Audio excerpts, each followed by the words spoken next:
Hello friends, Tally Prime की series में आपका स्वागत है। पिछले सेशन में हमने देखा था किस प्रकार से हमने प्रीपेड और आउटस्टैंडिंग एक्सपेंसेस की एंट्रीज देखी थी, जो कि जनरल वाउचर के थ्रू हमने की थी। आइए इस सेशन में जानकारी लेंगे जनरल वाउचर को ही कंटिन्यू करते हुए एक्रूड और अर्नड इनकम के बारे में। सबसे पहले बात करते हैं एक्रूड इनकम क्या रहती है। जब भी हम अपने अकाउंट्स मैनेज करते हैं तो इस साल हमने जो भी इनकम कमाई है, अगर किसी कारण से वो रिसीव नहीं हुई है तो भी हमें उसकी एंट्री इसी साल के फाइनेंशियल रिकॉर्ड्स में करनी है।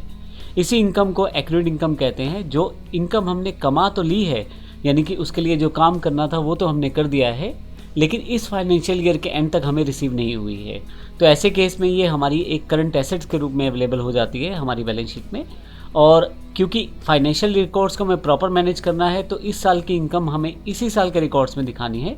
तो उसके लिए हमारे पास ये इनकम ऐड ऑन होकर हमारे अकाउंट्स को प्रॉपर वे में अपने पूरे फाइनेंशियल रिकॉर्ड्स को प्रॉपर दिखाती है। तो इसके लिए मेरे पास एक नीचे ट्रांजैक्शन है जिसको हम समझेंगे और ये समझेंगे कि किस तरह से हम आसानी से इन ट्रांजैक्शन को कर सकते हैं। देखिए 31/3 तक मेरे पास 1200 रुपये का इंटरेस्ट ड्यू था, जो कि 31/3/21 तक मुझे मिल जाना चाहिए था, लेकिन नहीं मिल पाया। और ये हमारा जो है 2020-2021 सेशन का ही जो इंटरेस्ट है वो मुझे मिलना चाहिए था और इसी साल की बुक्स में उसे एंटर करना है, पर किसी कारण से अभी तक मिल नहीं पाया है। अब ऐसे केस में ये एक्रूड इनकम है जो मेरे पास मिल जानी चाहिए थी इस साल के अंत तक, लेकिन नहीं मिल पाई, लेकिन मैंने वो कमा ली है, यानी कि इंटरेस्ट ड्यू हो चुका है। तो ऐसे केस में हम इसकी एंट्री किस प्रकार से करेंगे। तो सबसे पहले इंपॉर्टेंट बात, ये हमें इंटरेस्ट रिसीव होना है, तो इंटरेस्ट हमारी इनकम रहेगी जो रिसीव होनी है, लेकिन क्योंकि इस साल के एंड तक हमें वो रिसीव नहीं हुई है, इसके लिए हम इसके लिए अलग से लेज़र बनाएंगे एक्रूड इंटरेस्ट के नाम से। तो आइए देखते हैं सबसे पहले इस लेज़र को कैसे बनाएंगे। गेटवे ऑफ टैली से क्रिएट पे आ जाएं आप, यहाँ से क्रिएट से लेज़र पे। यहाँ पे आप जो इनकम की लेज़र बनाना चाहते हैं, जैसे मैं एक्रूड इंटरेस्ट की बात कर लेता हूँ, मैंने इसकी लेज़र क्रिएट कर दी है। ये क्योंकि मुझे इनकम रिसीव नहीं हुई, मैंने कमा तो ली है, यानी कि मैंने अर्न कर ली है, लेकिन मुझे मिली नहीं है, तो ऐसे केस में मुझे इसको करंट एसेट दिखाना पड़ेगा। मेरे पास ये एसेट्स है जो विद इन अ ईयर मुझे वो मिल सकती है, तो इस तरह से मैं इसको एक एसेट ग्रुप में दिखा देता हूँ। तो मैं अभी यहाँ से अकाउंट क्रिएट करते हुए यस करते हुए नीचे आ जाता हूँ। इसी तरह से मेरे पास जो एक्चुअल में इस फाइनेंशियल ईयर में मुझे इंटरेस्ट में दिखाना है वो है मेरी इनकम, जो कि इंटरेस्ट के थ्रू ही है। तो मुझे क्रेडिट करने के लिए, उसको इनकम को क्रेडिट दिखाने के लिए अपने फाइनेंशियल रिकॉर्ड में मुझे इंटरेस्ट का एक अलग से अकाउंट चाहिए होगा जो मेरे पास मेरी इनकम को शो करेगा इन्हीं अकाउंट्स में। तो उसके लिए मैं इंटरेस्ट रिसीव का एक लेज़र बना लेता हूँ। अगर मैं आपको अल्टर में दिखाऊँ, यहाँ पे लेज़र्स जो पहले से बने हुए हैं, यहाँ पे इंटरेस्ट रिसीव का अभी कोई भी लेज़र नहीं है, क्योंकि इंटरेस्ट रिसीव मेरी इनकम है, तो मुझे वो लेज़र अलग से क्रिएट करना है। तो यहाँ पे मैं एक लेज़र क्रिएट कर लेता हूँ, इंटरेस्ट रिसीव्ड। और फाइनली ये जो रहेगा मेरा इनडायरेक्ट इनकम रहेगी, क्योंकि प्रॉफिट एंड लॉस की ये इनकम वाली आइटम है। तो मैं यहाँ एंटर कर देता हूँ। अभी बाकी चीज़ें नॉट एप्लीकेबल है, यहाँ से मैं यस कर देता हूँ। अब एक्चुअल एंट्री क्या रहेगी, आइए वापस चलते हैं यहाँ से और चलते हैं अपने वाउचर पे।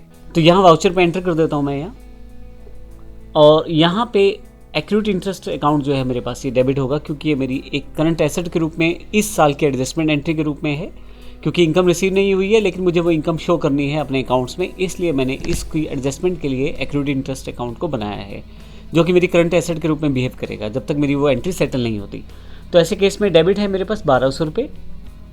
अब देखेंगे एंट्री मैंने जो किया है 31 मार्च 22, यानी कि 21 और 22 के अकाउंट्स की बात करूँ तो 31 मार्च 22 को एंट्री है, क्योंकि साल के एंड तक मुझे रिसीव नहीं हुई, इसलिए मैं एडजस्टमेंट एंट्री पास कर रहा हूँ। और फाइनली जो क्रेडिट होगा वो इंटरेस्ट रिसीव अकाउंट होगा। तो इंटरेस्ट रिसीव मेरी इनकम है, तो इसलिए इसको क्रेडिट किया गया है। और फाइनली मैं अगर नरेशन देना चाहूँ तो नरेशन देने के बाद यहाँ से यस कर देता हूँ, तो ये मेरी एंट्री एक्सेप्ट हो जाती है। मैं वापस आ जाता हूँ यहाँ से। अब अगर बैलेंस शीट पे आपको शो किया जाए यहाँ से करंट एसेट में, तो आप देखेंगे कि यहाँ पे एक्रूड इंटरेस्ट 1200 रुपये है। ये 1200 रुपये हमारा एक करंट एसेट है, जो कि विद इन अ ईयर हमारे पास कैश में कन्वर्ट हो सकता है या बैंक में कन्वर्ट हो सकता है, मतलब हमें वो पैसा हमें मिल सकता है 1200 रुपये। मैं वापस आ जाता हूँ यहाँ से। और अगर आप प्रॉफिट एंड लॉस को देखें तो यहाँ इनडायरेक्ट इनकम्स में आप देखेंगे इंटरेस्ट रिसीव 1200 रुपये। तो इस साल की जो इनकम होनी चाहिए थी वो मेरे पास यहाँ एडिट है। तो इस एंट्री का बेनिफिट ये हुआ, इस साल के जो 1200 रुपये हैं वो इसी साल के अकाउंट्स में ही दिखाए गए हैं। तो अब क्योंकि अकाउंट्स की बुक्स इसी तरह से मैनेज की जाती है कि जो जिस साल की एंट्री है वो उसी साल के अकॉर्डिंग ही उसको शो किया जाए, तो फाइनली हमने अपनी इस साल की इनकम को इसी साल में प्रॉफिट एंड लॉस में शामिल कर लिया है, जो कि 1200 रुपये हैं। अब यहाँ तक तो बात हुई 31 मार्च 2022 तक की, लेकिन जैसे ही हम 1 अप्रैल 2022 में जाएंगे और जब हमें मान लीजिए नेक्स्ट ईयर में इंटरेस्ट मिल जाएगा, तो ऐसे केस में हम उसकी एंट्री किस प्रकार से करेंगे, आइए उसको भी देख लेते हैं।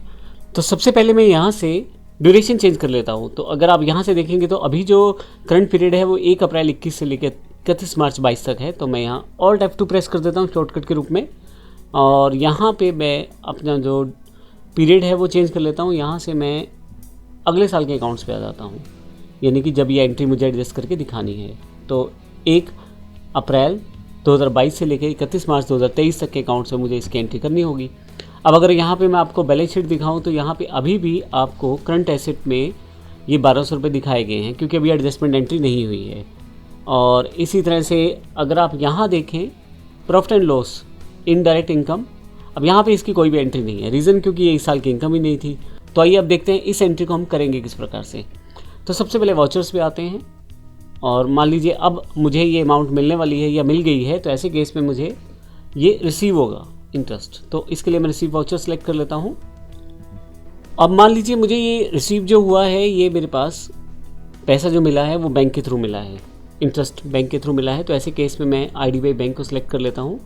और अब ध्यान रखिएगा यहाँ पे एक्योर्ड इंटरेस्ट को आप प्रयोग करेंगे। यहाँ से मैं 1200 रुपये की एंट्री है वो कर लेता हूँ। तो अब देखें एक्योर्ड इंटरेस्ट जो है वो 1200 रुपये यहाँ पे क्लियर हो जाएगा। तो करंट बैलेंस उसका 0 हो गया है। तो जैसे आप एंट्री करेंगे एक्योर्ड इंटरेस्ट का जो हमारा एसेट साइड है वहाँ पे उसका बैलेंस 0 हो जाएगा, नील हो जाएगा, क्योंकि अब हमें ये रिसीव हो गई है इनकम। गलती से भी आपको यहाँ पे इंटरेस्ट रिसीव अकाउंट को क्रेडिट नहीं करना है, अदरवाइज़ वो इस साल की फाइनेंशियल ईयर की इनकम मान ली जाएगी। तो ध्यान रखिएगा, हमें इस साल की फाइनेंशियल ईयर की इनकम नहीं है, ये इनकम पिछले साल की है, मिल इस साल में रही है। तो इसलिए हमने इसकी एडजस्टमेंट एंट्री इस तरह से पास की है। तो अगर मैं इसको यहाँ पे चेंज मोड के थ्रू डबल एंट्री मोड में अगर आपको दिखाऊं तो कुछ इस तरह से ये एंट्री बनी है। एक्यूरेट इंटरेस्ट जो है वो क्रेडिट हो गया है 1000 रुपये से, और जो IDBI बैंक है वो डेबिट हो गया है 1000 रुपये से, क्योंकि बैंक में 1000 रुपये प्राप्त हुए हैं। तो इस तरह से हमने एंट्री की। एंटर करते हुए आगे की तरफ चलता हूँ मैं यहाँ से। तो आप अगर आपको चेक के थ्रू ये पेमेंट मिली है तो उसकी इन्फॉर्मेशन आप दे दें, इंस्ट्रूमेंट नंबर यानी कि चेक नंबर आप दे दें, फाइनली नरेशन कि आपकी जो पेमेंट है वो रिसीव हुई है, और यस कर देता हूँ इसे मैं। अब अगर मैं वापस जाऊँ और यहाँ पे बैलेंस शीट देखूँ तो आप देखेंगे यहाँ करंट एसेट में अब जो एक्रूड इनकम थी वो यहाँ पे नहीं है, क्योंकि हमने उसको रिसीव कर लिया है, इसलिए यहाँ से करंट एसेट से वो इनकम हट गई है। और इसी तरह से यदि आप बैलेंस शीट के बाद प्रॉफिट एंड लॉस में जाएं और यहाँ देखें इनडायरेक्ट इनकम में, तो किसी भी तरह की रिसीविंग नहीं है इस साल की इनकम के अकॉर्डिंग, क्योंकि ये जो इंटरेस्ट था ये पिछले साल का था, इस साल का इंटरेस्ट ये नहीं था। तो इस तरह से हमने देखा किस प्रकार से एक्रूड इनकम को हम लोग अपनी अकाउंट्स में सेटल करते हैं और किस प्रकार से अपने फाइनेंशियल ईयर में उसे एडजस्ट करके दिखाते हैं। धन्यवाद।